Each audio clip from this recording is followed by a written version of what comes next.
Earning your degree online doesn't mean you have to go about it alone. At Capella University, we're here to support you when you're ready.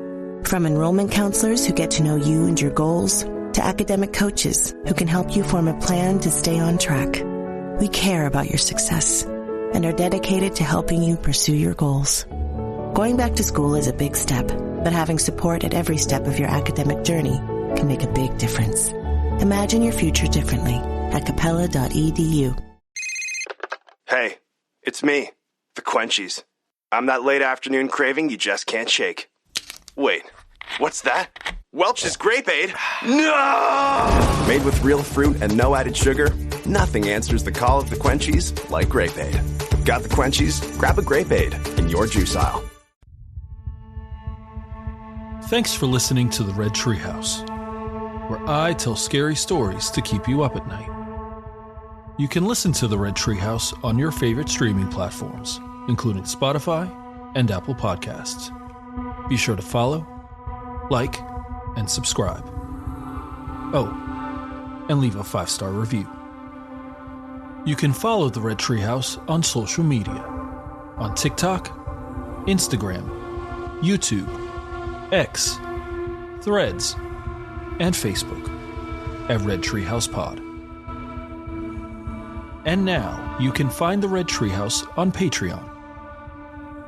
Join the Red Treehouse community for as little as $3 per month and receive exclusive member benefits, including personal shoutouts, early access to episodes, bonus episodes, and more. Simply go to patreon.com/Red Treehouse.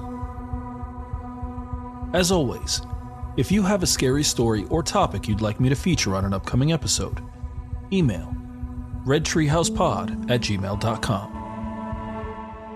Important note, sources for this episode can be found in the show notes. The Red Treehouse is dedicated to my dad. I love you, Pop. Content warning. This episode contains discussions about mental health and self-harm. Listener discretion is advised. By now, we've established that demonic possession is one of the scariest supernatural phenomenon out there. And if we think about it for just a moment, we would all likely agree there is nothing positive about demonic possession. Losing control of one's body and mind, and forced to do and say repulsive, even vile things. Of course, Hollywood hasn't helped. For over 50 years, possession and exorcism movies have offered the public a stereotypical, if not sensationalized, portrayal of the battle between good and evil. But what if possession could be a positive experience? Let me pause. I'm not advocating a person open themselves up for this to happen. Instead, I'm asking the question, is it possible for a person to have a seemingly positive possession experience? For that experience to bring comfort and closure, rather than chaos and terror? It's very possible. The story of Lurancy Vennum fits this description perfectly. For nearly 15 weeks, 13-year-old Lurancy Vennum, also known as Rancy to her loved ones, was seemingly possessed by the spirit of a deceased young woman. Let me pause again. I'm not claiming the possession experience was pleasurable. Rather, that this possession account is very different than those we've covered in previous episodes. Make no mistake though, it's still scary enough to keep you up at night. Was Lurancy Vennum possessed by the spirit of an 18-year-old woman named Mary Roff? Or was it nothing more than an elaborate hoax?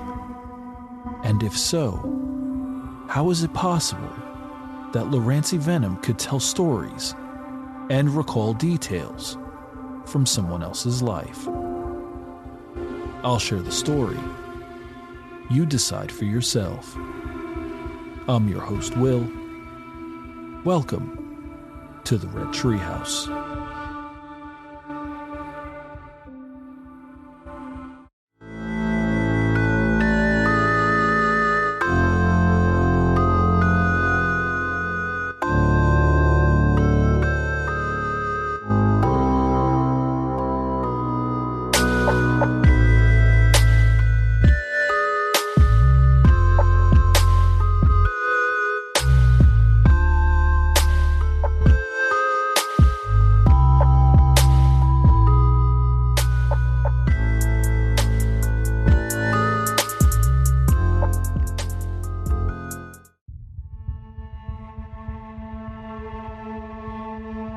Just 15 miles west of the Illinois-Indiana state line, Watseka, Illinois is a small city with, according to 2020 census data, a population of just over 4,600 people.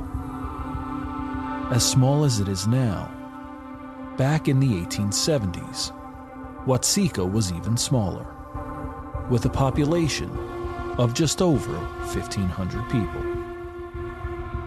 Many cities like Watseka tend to be drive-through towns, with most people driving through to get to a different destination. And while most of us would think to ourselves, that's a pretty great place, it's likely it would be out of sight, out of mind, within a few minutes. Except, what if I told you Watseka, Illinois was the site of one of the strangest cases of spiritual possession in the past 200 years? The story of Lurancy Vennum actually begins with a young woman named Mary Roff. In the mid-1840s, Asa and Dorothy Roff were a well-to-do couple living in South Middleport, Illinois, which would eventually become a part of the larger town of Watseka. In 1846, they had a daughter, Mary, who was sickly for much of her life. One article stated, quote, "At just 6 months old, she had what was described as a fit that lasted for several hours. It seemed this consisted of nausea, dilated pupils, rigid limbs, falling into a deep and catatonic sleep, and even seizures. Then, she lay still for several days." End quote. Mary's seizures and trances continued as she grew older, and despite the family's attempts at finding treatment, doctors were unable to find a cause for them. In her teenage years, it seems as though Mary's seizures contributed to increasing mental health struggles, including depression. Her fits grew worse in frequency, duration, and intensity. And it was said Mary's fits gave her seemingly superhuman strength, quote, "where it took up to 5 grown men to hold her down.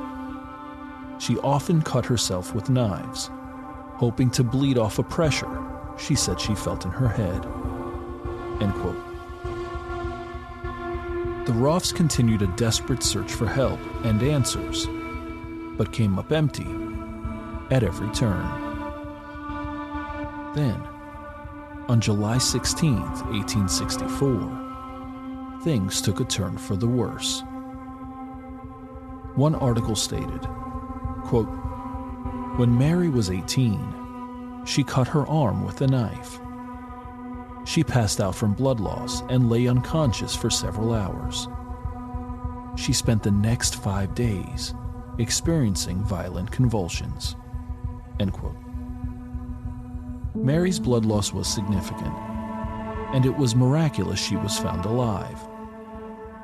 After regaining consciousness, she refused treatment and simply wanted to be alone. Despite her objections, it was obvious she needed help to keep from hurting herself, and it was recommended she be placed in a hospital. Something interesting. After recovering from the wound on her arm, Mary was different. One article stated, quote, "After this, apparently she was back to normal, as if nothing happened. But she couldn't recognize anyone around her. Also, she was described as losing all sense of sight, feeling, or hearing in the natural way." What was even more incredible is that she could read blindfolded. She was able to read the blood entry in the encyclopedia while blindfolded. End quote. Mary continued to suffer from seizures that left her entranced and seemingly under a strange spell, and she claimed to have psychic abilities, including communicating with the dead. She heard disembodied voices, and when she went into a trance, would often speak in different voices. She claimed the spirits were taking over her body, evidenced by her body going completely rigid. Despite Mary's belief that she was a gifted psychic, others, including her parents, were skeptical, and eventually she was placed in a psychiatric hospital in Peoria, Illinois, over 100 miles away. What happens next may be up for debate. A year later, Asa and Dorothy Roff went to visit Mary at the hospital, no doubt still lamenting having to commit her. While there, they heard a scream coming from Mary's hospital room, and when they rushed over to see what was going on, they found her in a hysterical fit. To the Roffs, it seemed as though Mary's symptoms were worse now than when she entered the hospital. And sometime during their visit, something unexpected happened. Mary died. She was only 19 years old. Asa and Dorothy Roff were heartbroken and grief-stricken. Within a few years, they built a house in Watseka, hoping for a fresh start. Despite this, quote, "It always seemed like a soul was missing from their home," end quote. In 1864, a year before Mary Roff passed away, Lurancy Vennum was born to Thomas and Lorinda Vennum. Not much is known about her early years or childhood. But over a decade later, in July 1877, Lurancy, who went by the nickname Rancy, and whose first name was actually Mary, told her parents about a strange and scary experience she'd had. Quote, "On the previous night, she saw ghostly people in her room staring at her. They said, 'Rancy, Rancy,'" end quote. A few days later, on July 11, 1877, she began suffering from, quote, "strange seizures and spells that caused her to lose consciousness for hours, and even days, at a time," end quote. One article stated, quote, "Each night she was awakened by the sound of someone desperately calling her name, only to find that no one was there."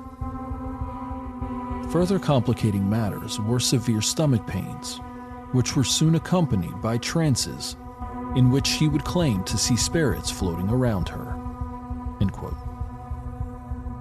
As Lurancy's symptoms increased and her trances became more frequent, word spread around Watseka, and it seemed as though everyone had an opinion.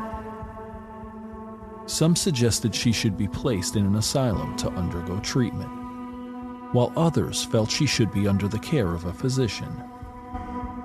But there was one person who felt an alternative treatment might be most helpful: Asa Roff. For the Roffs, this was a familiar story. They'd experienced the same thing with Mary. Something interesting. Lurancy Vennum's seizures and fits were described as not just similar to Mary Roff's, but as identical. Like Mary Roff, the 13-year-old Lurancy told her mother she wasn't feeling well and went to lay down. She expressed feeling pressure in her head. And, like Mary Roff, Lurancy began experiencing long trances and fits, sometimes lasting for up to 5 hours.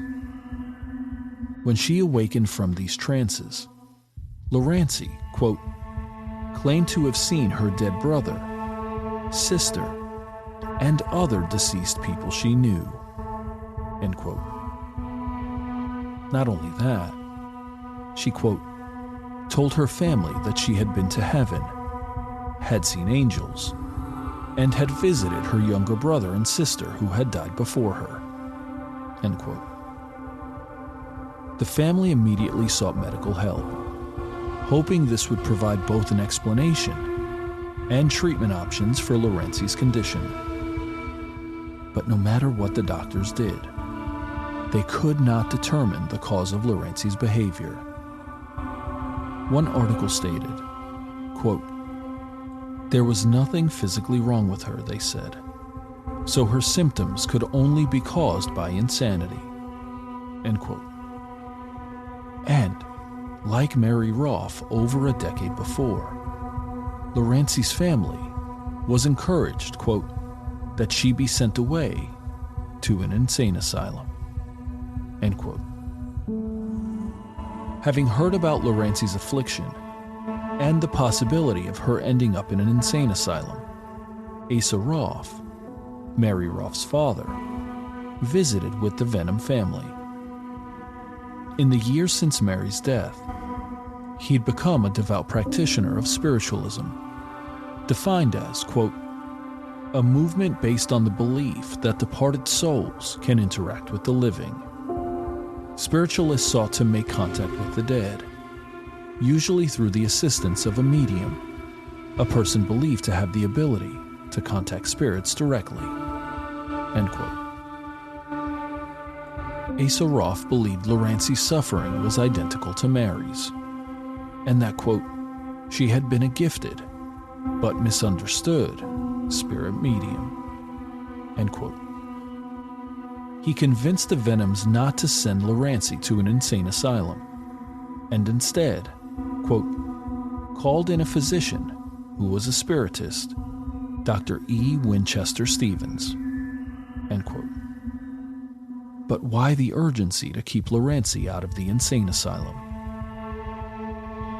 When Asa and Dr. Stevens visited the Vennum home, they, quote, noted that Lurancy would introduce herself as different people, including an elderly German woman named Katrina Hogan and a little boy named William Canning, end quote. Something interesting. In 1887, E. Winchester Stevens published a short book entitled The Watseka Wonder, in which he described Lurancy Vennum's change in character and disposition. Quote, from morose and sullen to mystic and imaginary trances, end quote. But that's not all. During a visit from Dr. E. Winchester Stevens, quote, Lurancy entered a trance and became possessed by the spirit of a dead young woman who professed to be able to help her. When Lurancy regained consciousness, she seemed different, unlike her former self. When Dr. Stevens asked her to identify herself, she replied, my name is Mary Roff, end quote. The proclamation stunned Asa Roff and Dr. Stevens, and at first they were skeptical. But Asa was quickly convinced by Lurancy's, quote, specific knowledge of her life with the family, end quote. According to a Claremont Sun article dated March 15, 2019, quote, The doctor asked the teenager to allow Mary Roff to enter her body. Mary Roff, the deceased daughter of the Roffs, had died years ago. End quote. The suggestion from Dr. Stevens came after Lurancy expressed concern about evil spirits taking control of her body. His suggestion, then, was that she welcome a positive spirit to enter in. Seeing an opportunity to both help Lurancy Vennum and her family, and perhaps find some closure with the death of his own daughter, Asa Roff encouraged the possession, with one article stating, quote, "That's my daughter. Mary Roff is my girl, and she has been in heaven for 12 years. Let her come. We will be glad to have her come." End quote. Lurancy Vennum invited Mary Roff to possess her body, and Mary Roff took possession of Lurancy Vennum for 100 days. It was obvious to those who saw her that Lurancy Vennum had become possessed by Mary Roff. Mary, using Lurancy as a conduit, recognized old friends and people she knew, items that belonged to her when she was alive, and had knowledge of intimate family secrets.